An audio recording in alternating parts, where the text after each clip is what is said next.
For 3 years, Victoria Vance and I were what our friends called the model couple. I always believed that I was her everything. That is, until her first love returned from abroad and became my colleague, competing with me for a promotion. She secretly gave him my design drafts, which led to me being publicly shamed for plagiarism.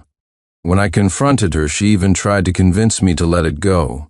Ethan isn't like you, Sincere. He needs a strong piece of work to establish himself at the company more than you do. In that moment, I knew this was the end of the road for us. Inside the romantically decorated restaurant, I anxiously stared at my chat with Victoria. Tonight was my girlfriend Victoria's birthday. To prepare this surprise for her, I had booked the restaurant a week in advance, and every dish had been chosen according to her tastes. But I had been waiting from 7 p.m. to 10 p.m., and the waiter had already asked for the third time if he should serve the food. All the messages I sent her had vanished into thin air without a single reply. My anxiety turned to worry. Just as I was about to call her, I saw that Ethan Cross, whom I had recently added as a friend on social media, had posted an update. Remembering his past with Victoria, my finger, which had been about to move away, tapped on the post. A photo of Victoria and Ethan filled the screen. Victoria was holding a cake with a blissful expression while Ethan was placing a birthday hat on her head, looking at her with eyes full of affection. The caption read, "Happy birthday." My little girl, seeing that post, my gaze froze, and a dull ache spread through my chest. No wonder my messages had gone unanswered. Victoria was with her first love, Ethan. Victoria's best friend, Chloe Jones, had liked the post and left a playful comment, "What a power couple." Even my colleagues were commenting, asking if they were back together. The waiter approached again, asking if I wanted him to start bringing the food. I snapped back to reality, liked the post, and said in a slightly hoarse voice, "Yes, you can bring out the food." The second I liked the post, a message from Victoria popped up. "Class reunion tonight. I'll be home late." A dozen exquisite dishes were laid out on the table, but I had no appetite. I called the waiter over, took the packed-up leftovers, and left the restaurant. It wasn't until 1 a.m. that Victoria finally came home. As she stood outside the door, I could hear her saying goodbye to Ethan. A while later, she opened the door and walked in. I had just stepped out of the bedroom when a tipsy Victoria stumbled into my arms, reeking of alcohol mixed with a strong scent of men's cologne. "Sincere, were you waiting for me?" Victoria hugged my waist, her tone full of affection, but I wasn't fooled by the act. Victoria had a high tolerance for alcohol. When she was truly drunk, she was quiet, nothing like this. I gently pushed her away and, sure enough, saw a flash of clarity in her eyes. I let go once she was steady and looked her straight in the face. "Did you not get the messages I sent you this afternoon?" She dodged the question. "It was a class reunion today. You don't know any of those people. You would have felt awkward, so I didn't ask you to come." Sensing her deliberately changing the subject, my expression turned cold. "You promised me you would keep your distance from Ethan Cross." A flicker of annoyance crossed Victoria's face, and her tone became aggressive. "Sincere Clark, can you not be so petty? Ethan and I were classmates. It would be awkward for everyone if we were too distant. Or is it that you just don't trust our relationship at all with that?" Victoria turned and went into the bathroom. Steam soon filled the air. Chapter 2. Over the sound of the shower, I saw Victoria's phone left on the table light up twice. In our 3 years together, I had never once looked through her phone. But this time, on an impulse I couldn't explain, I picked it up. I easily guessed her password. The messages were from Ethan, who had just left. "Don't forget to take some medicine for your hangover or you'll have a headache tomorrow. I had a great time tonight. See you tomorrow. Ugh.jpg." Scrolling up, I saw messages of Victoria begging Ethan to celebrate her birthday with her. "Ethan, will you celebrate my birthday with me this year? If I do, will your boyfriend get angry? It's fine, he has to work overtime. I'll invite some old classmates too, so he won't be mad." 3 simple messages, yet they made me freeze on the spot. I had waited for her at the restaurant all night, yet she told someone else I was working overtime and couldn't be with her. As I scrolled further up, I saw that their chat history covered nearly every day since Ethan had returned to the country. The little things that only couples share were now being shared with Ethan. Looking at their conversations, I could feel how dismissive she had been in her chats with me. Ethan was Victoria's first love from college. In their senior year, Ethan received an offer to study abroad, which led to a disagreement and their breakup. Victoria's friends, unable to see her so lost, took her to a singles party. That's where Victoria and I met. She was my type, and I started pursuing her right after we met. I pursued her for a whole year before she finally agreed to be my girlfriend. Although I knew she had a first love, I never cared. I always thought that getting over someone was just a matter of time. Besides, I believed my sincerity would win her heart. Over these 3 years, Victoria and I became the model couple among our friends, which made me more and more confident in our relationship. I had even bought an engagement ring, planning to propose to her on her birthday tonight. That all changed when Ethan returned not long ago. Victoria took a day off to pick him up from the airport. In the following days, she was busy helping him rent an apartment and find a job. In the end, Ethan was hired by the same company as us, in the same position as me. Less than a month after Ethan joined, rumors about him and Victoria began to circulate in the office. All these years, to prevent our office romance from affecting our work, none of our colleagues knew that Victoria and I were a couple.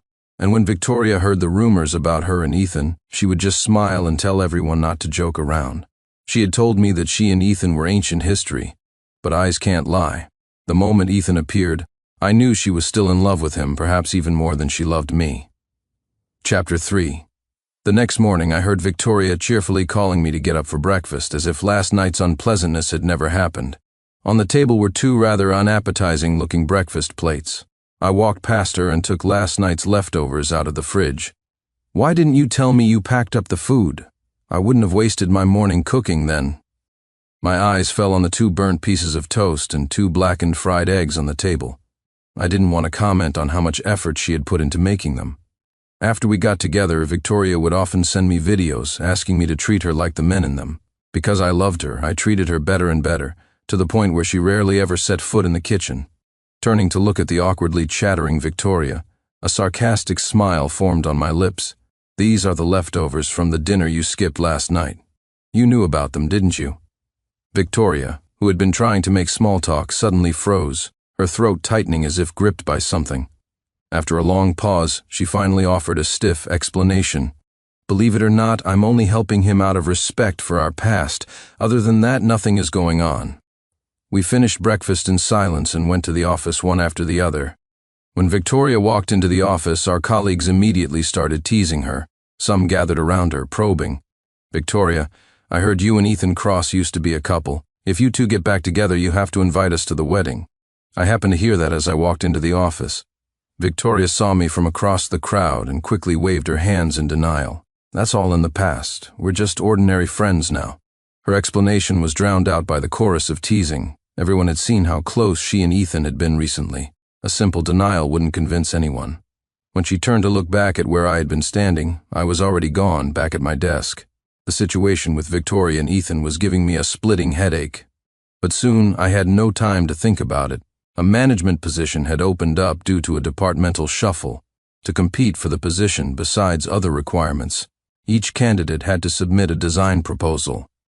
I had been waiting for a promotion opportunity for the 3 years I had been with the company. After hearing the news, I poured all my energy into preparing my design. The atmosphere in the office grew quiet, the daily gossip replaced by focused work. After several rounds of selection, only 3 frontrunners remained. A senior employee who had been with the company for 4 years, me, and the talented returnee, Ethan Cross. Over the next 2 weeks after Victoria's reassurances, we returned to our previously loving state. To help me focus on my design, Victoria took over all the household chores and encouraged me every day. But the issue with her and Ethan remained a knot in my heart that never went away. As the end of the month drew closer, my design draft was nearly complete. One night, as I was about to finish the final draft, I suddenly got a call from my family. Learning that my dad was in the hospital for surgery, I hastily packed up my half-finished final draft. Just then, Victoria pushed open the door. She pushed me towards the door with a look of concern. "Sincere, if it's an emergency, you should go. I'll lock up. Don't worry about the design." Chapter 4. With no time to think, I rushed out of the house and went to the hospital. Fortunately, it was a minor surgery, and he was discharged after 2 days. I managed to finalize my design and submit it before the deadline. But not long after I submitted it, Rumors began to spread through the company that I had plagiarized my work. Seeing the strange looks from my colleagues, I stopped one of them to ask what was going on.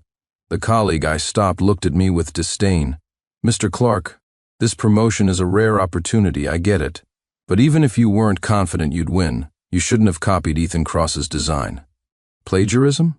The design I submitted was something I had spent half a month painstakingly developing. It was the result of so much of my hard work. And now it was being called plagiarism? I could hear my colleagues whispering around me. As expected, the guy who studied abroad is more capable. The results aren't out yet, but there's a rumor that Ethan Cross is the one who won. I don't know what Mr. Clark was thinking.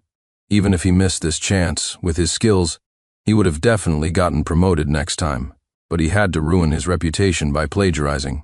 Once the results are official, he probably won't be able to stay at the company. One disdainful look after another condemned me, carving my name on a pillar of shame.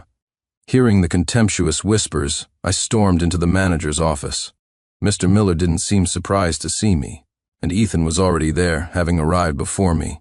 The moment I saw Ethan, I wanted to punch him in the face, but I held back, wanting to first ask if there had been some misunderstanding. Before I could say a word, Mr. Miller, sitting in his chair, spoke with a look of disappointment. "See for yourself." On his desk were 2 design drafts.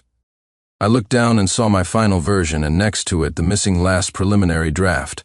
Only that draft had been refined. Seeing that drawing, I remembered what had happened the other night. After returning from the hospital, I wanted to finish the final draft, but after searching for a long time, I couldn't find the last preliminary draft. I even asked Victoria about it, but she just said she had stacked all my drafts together and didn't know one was missing. But now, looking at the recovered draft, it was all clear. Victoria had taken my design and given it to Ethan. At that thought, I could no longer control my anger and threw a punch at Ethan's face. "Sincere Clark, I haven't even dealt with you for plagiarizing my design. And you have the nerve to hit me." Ethan dodged and stumbled back, crashing into the office door, revealing a crowd of gossiping colleagues outside. Finally, security arrived and broke up the chaos. But after the commotion, everyone was convinced that I had plagiarized Ethan's idea. I wanted Victoria to tell the truth, only to find out she had taken the day off. As I was ordered to take a leave of absence, Ethan shot me a triumphant look. I grabbed my final design from the desk and left the company amidst the mocking gazes of everyone. Victoria's phone was off and I couldn't reach her, so I had to go home first. The first thing I did when I got home was to carefully hide all my preliminary drafts. A minute after I finished, Victoria and her best friend Chloe Jones walked in, arm in arm, laughing and talking. Seeing me at home, Victoria stopped dead in her tracks. "Chloe, I need to talk to Sincere about something. Let's catch up another time." Chloe gave us a puzzled look, but seeing our grim expressions, she quickly left. Victoria immediately closed the door and walked towards me, her face a mask of appeasement. "Sincere, why are you home at this hour?" I forcefully shoved her hand off my clothes, feeling the anger suffocating me. "My design." "You stole it and gave it to Ethan." Victoria glanced at me quickly, then took a deep breath and explained, "Ethan just got back to the country. He needs a strong piece of work to get a firm footing at the company. He's not like you. With your talent, even if you miss this opportunity, there will be plenty more chances for promotion. Once he's promoted, he definitely won't forget your help." Chapter 5. Staring at Victoria and her twisted logic, I felt like I was meeting her for the first time. For a designer like me, the accusation of plagiarism was enough to destroy everything I had ever worked for. Forget about waiting for another promotion, I would likely be fired, and the stain of plagiarism would follow me for the rest of my career. I opened the company's group chat and shoved the phone in her face. Dozens of messages were mocking me for plagiarism. "Do you have any idea that what you did could ruin me?" Victoria pushed the phone away, still trying to justify herself. "No, it won't. Ethan promised me. He said he wouldn't press the plagiarism issue and the company won't do anything to you." The moment I heard that, an overwhelming exhaustion washed over me. I gritted my teeth and said, "Victoria, it's not about him not pressing the issue. It's about me pressing it." Now I slumped onto the sofa, all strength gone, but my voice was firm. "Victoria, let's break up." Her eyes widened in disbelief. "You want to break up with me?" Sincere Clark, have you forgotten what you said when you were pursuing me? I had pursued her for a year, making countless promises to show her my sincerity. But that didn't mean I would let her trample on my feelings without consequence. Since Ethan was the most important person in her heart, then I would let her go and return her to him. Victoria trembled with rage, as if I was the one who had betrayed her. But the one who had betrayed our relationship was clearly her. I looked at her, now irrational with anger, and sneered, "Isn't this what you wanted?" At my retort, Victoria screamed and lunged at me. I grabbed her flailing hands. She had just gotten her nails done. If she had hit me, my face would have been scratched to pieces. I gripped her wrists and pushed her away forcefully. She didn't expect me to use force and stumbled, falling to the floor. When she looked up, her eyes were filled with tears. "Sincere Clark, don't you dare regret this." Regret? My only regret was trusting her too much, which is why I was now bearing the shame of a plagiarist. Watching Victoria storm out the door, I couldn't help but laugh bitterly. All these years, everything I had done for her couldn't compare to her first love. Shortly after she left, I forced myself to calm down and started thinking of a way to turn the tables. They stole my design and framed me for plagiarism. I couldn't just let it go. I still had my other drafts, but if I just took them to the company, Ethan would likely deny everything. After contacting a couple of friends, I managed to get the number of a private investigator. The truth will always come out. If they did it, they would eventually slip up. After leaving, Victoria went crying to Ethan, complaining that I didn't understand her. Ethan comforted her and let her stay with him. That night, after calming down, Victoria came back home. The first thing she said to me was a defiant question, asking if I had come to my senses. If I apologized, she would stay. Her words were met with a cold laugh from me. Seeing that I was still unrepentant, Victoria grabbed her essential belongings and stormed out again. Chapter 6. Her departure didn't stir a single shred of sadness in me. I immediately contacted a real estate agency, started looking for a new place, and informed the landlord I was terminating the lease. Over the next few days, the private investigator followed Victoria and Ethan, trying to find evidence of the theft. Meanwhile, I moved all my belongings to my new apartment. As for Victoria's things, I hired a moving company to pack them all up and send them to Ethan's place. The moment she received her belongings, Victoria called me in a frenzy. I answered out of habit, only to be met with her furious yelling. I hung up immediately. I didn't answer any of her subsequent calls or reply to her messages. Seeing her frantically trying to contact me, I was reminded of her birthday, of how anxious I had been when I couldn't reach her. Unable to get in touch with me, Victoria went back to our old apartment, only to find it empty, with a "for rent" sign on the door. It was only then that Victoria finally realized I wasn't just angry. I was serious about breaking up with her. When she received no reply from me, her anxiety slowly turned into anger. "You want to break up? Fine, Sincere Clark. Even if you come begging me on your knees to get back together, I will never forgive you." Reading that message, I felt like I was looking at a joke.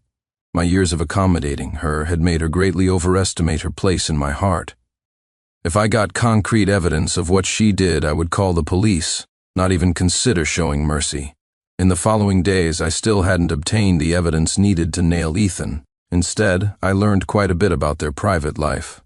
After I sent all of Victoria's things to Ethan's place, the two officially started living together. Since Ethan rented a studio apartment, it wasn't long before they were sharing a bed. Ethan was smugly triumphant about Victoria's devotion to him. Soon enough, his arrogance began to show in their daily life. Ethan considered himself the man of the house, and now that there was a woman living there, he pushed all the chores onto Victoria. But when she was with me, I never let her do any of those things.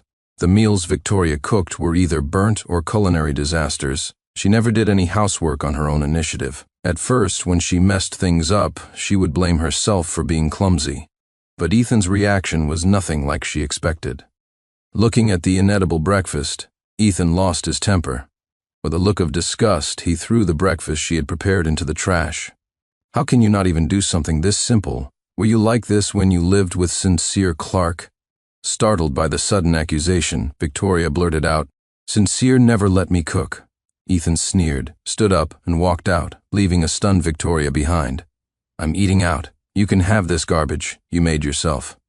Arguments like this became more and more frequent. The triumphant look Victoria had when she dared me to beg for her forgiveness was gone.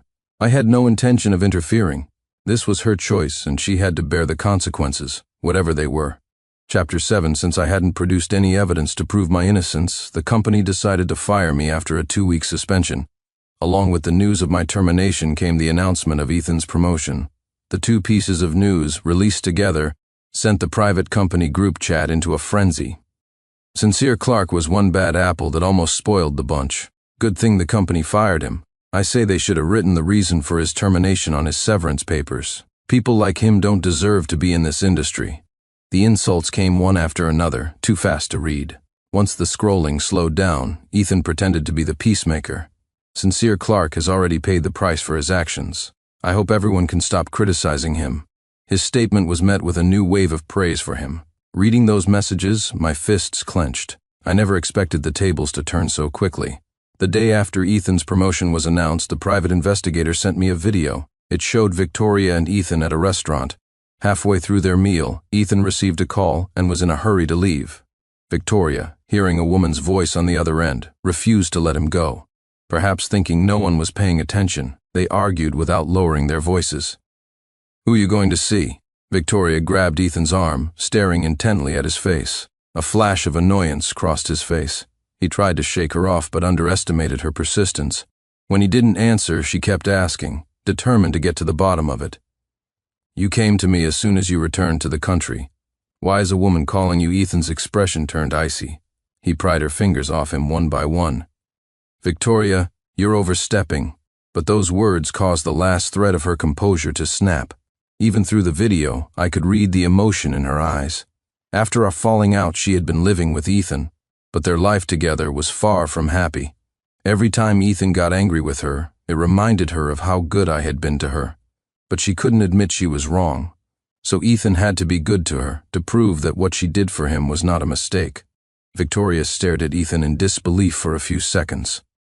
Just as he was about to leave, his patience worn thin, she suddenly picked up the bowl of hot soup that had just been served and threw it at him. "I'm overstepping. I'm your girlfriend, why can't I? Don't forget who was running around helping you when you came back. If I hadn't given you Sincere Clark's design, you wouldn't have gotten that promotion." The moment she finished speaking, a slap landed on her face. Instantly, a red handprint appeared on her cheek. Before she could say anything else, Ethan covered her mouth and dragged her out of the restaurant. Chapter 8. I made a copy of the video and sent it to my former manager. When I didn't get a reply, I took the original video and my old design drafts to the police station to file a report. When I walked into the company with the police, everyone stared in shock. Mr. Miller, who had received my message but hadn't replied, turned pale the moment he saw the police. When he learned that I was the one who had called them, and why they were there, he shot me a sharp glare. He quickly put on a friendly smile. "It's just a small conflict between employees. There's no need to involve the police. Officers, perhaps you should go. I can handle this." The police officer looked at me, waiting for my response. Since I was the one who filed the report, they would only leave if I agreed to a private settlement. Under Mr. Miller's hopeful gaze, I refused firmly. "Mr. Miller, please ask Ethan Cross and Victoria Vance to come here. After all, this involves them too." The eavesdropping crowd gasped at my firm stance. Seeing that I wouldn't agree to a private settlement, the smile vanished from Mr. Miller's face. A few moments later, Ethan and Victoria walked in. When he saw me, Ethan still had a look of contempt, as if he were looking at a loser. But when they saw the police officers standing behind me, their expressions turned to panic. "Sincere Clark, you still have the nerve to show your face at the company? I already said I wouldn't press the plagiarism issue. What more do you want?" Hearing his blustering, I let out a cold laugh and played the video on my phone. The moment the video started, Ethan's shouting stopped. I had turned the volume up to the maximum so everyone outside the office could hear it clearly. The sound of the video was mixed with whispers, but this time the subjects of the gossip were Ethan and Victoria. Victoria had been hiding behind Ethan since I took out the video. Ethan looked at me in disbelief, unable to understand how his argument with Victoria from the day before had ended up on video in my hands. I took out all my design drafts. Victoria helped Ethan steal my design and then framed me as the plagiarist. I looked at the panicked Ethan and demanded, "What I have here are my design concepts and all the process drawings. The design you submitted couldn't have just appeared out of thin air, could it?" Ethan was already at a loss. Without thinking, he retorted, "That's mine, you stole my drafts." Chapter 9. Hearing him say that, a smile finally bloomed on my face. Because that was exactly what I was waiting for him to say. If he had insisted that he didn't keep his drafts or that he drew the final version directly, I might have had to work harder to make him confess. But with that one sentence, he had sealed his own fate. I took a step back, collected my drafts, and replied with a cold smile, "If I stole them, then my fingerprints shouldn't be the only ones on these drafts." Ethan froze, realizing he had walked right into my trap. He tried to say something else, but I didn't give him the chance. I handed the drafts to the police. "Officers, please check whose fingerprints are on these drawings. Also, until the results are out, I hope my design will not be used by the company." After the police left, Mr. Miller's face was completely black. A glass shattered at my feet as he yelled at me, "Sincere Clark, what is the meaning of this? The company nurtured you for 3 years, and this is how you repay us?" I kicked away a piece of glass that had landed on my shoe. I found his words ridiculous. They just gave me a job. What nurturing was he talking about? I'm just clearing my name.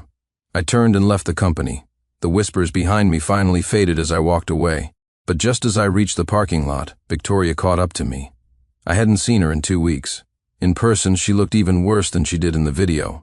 I kept my distance from her, my tone formal. "What is it?" A flash of hurt crossed her eyes. "Sincere Clark, do you not care about me at all?"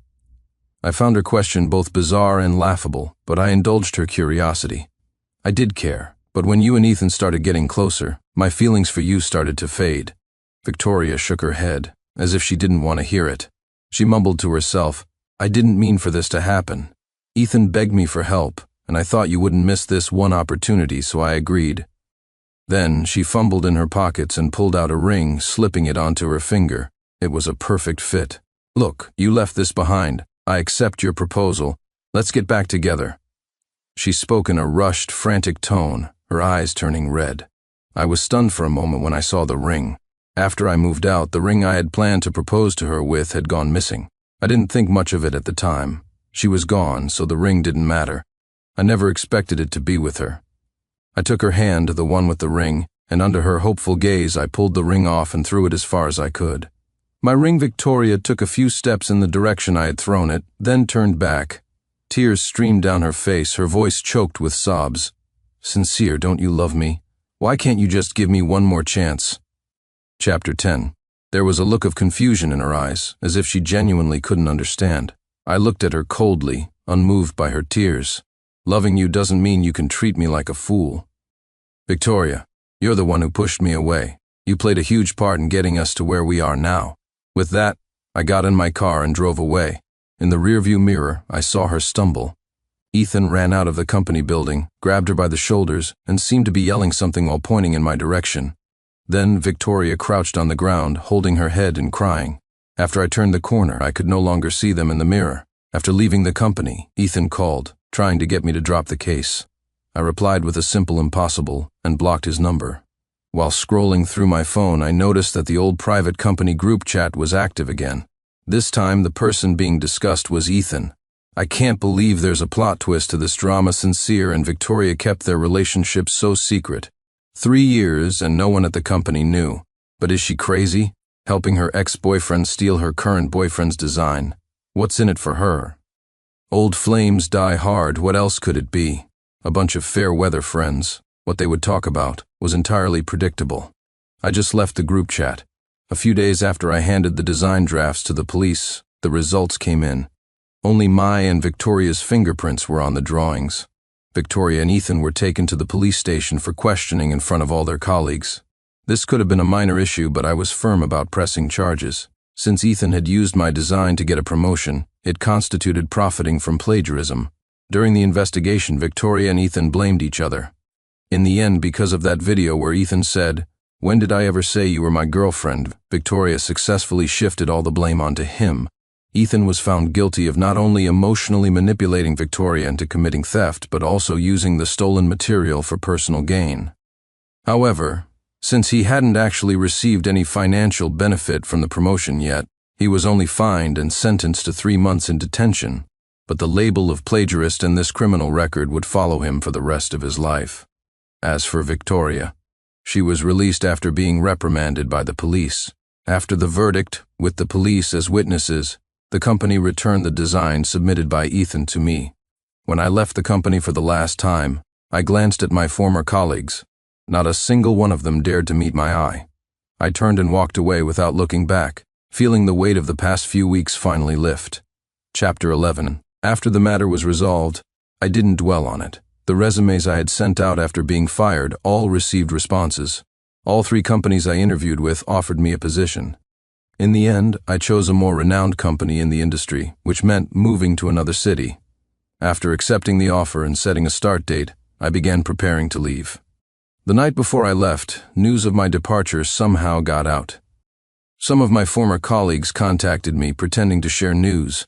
From them, I learned that both Ethan and Victoria had been fired. These people, knowing I had landed a job at a top company, all claimed they had defended me when I was falsely accused, hoping we could stay in touch and that I could maybe give them an internal referral someday. I rejected them all without a second thought. If they couldn't help me in my time of need, I didn't need them to celebrate my success. On the day of my departure, I ran into Victoria at the airport. She looked like she had made an effort to dress up, but she couldn't hide the exhaustion and dark circles under her eyes. Seeing me, she hesitated before approaching. "Sincere, I heard you were leaving. I came to see you off." Her hands were clenched tightly, as if it took all her courage to say those words.